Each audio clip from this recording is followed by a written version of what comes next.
So wait lang, huwag ka munang mag-scroll at syempre magbibigay muna tayo ng word of the day. At ang pag-usapan naman natin is under ng personal identification techniques, which is alamin natin yung mga fingers under corresponding numbers sapagkat napaka-importante nito in terms of primary classification natin.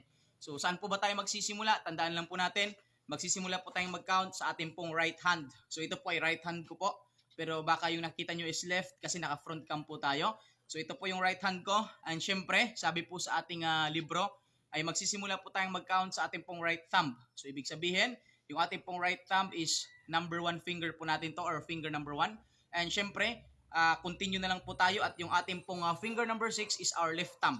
Okay, ito po yun para madali pong maintindihan. Yung ating pong right thumb is finger number 1 at yung ating pong finger number 6 is left thumb. So magbibilang po tayo.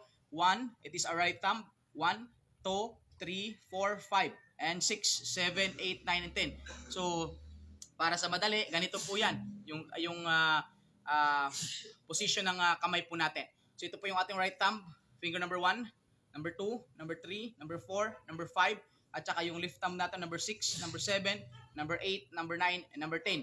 So yan po yung pagbibilang natin in terms of primary classification sa ating pong personal identification techniques. So hindi po yung yung nagbibilang tayo na 1, 2, 3, 4, 5, tapos yung 6 natin is the little finger. So hindi po yan.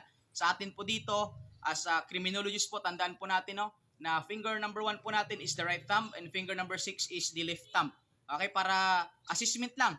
So ano po ba yung natin? Which finger is the finger number 5? So ano po ba yung finger number 5 natin? So magka-count po tayo, 1, 2, 3, 4, and 5. So our finger number 5 is the right little finger. It is our finger number 5. So para malaman kung naintindihan nyo, so which finger is finger number 8? So comment down below para malaman ko na naintindihan nyo nga talaga. Okay, so yun. Sana nakatulong sa inyo yan. Siyempre, ito pa yung lingkod, your Mr. Word of the Day, Emmanuel, the Master Schumann, Bill Isabel Colors, CBRC National Cure, and registered criminals. God bless you all. Have a nice day. Thank you so much.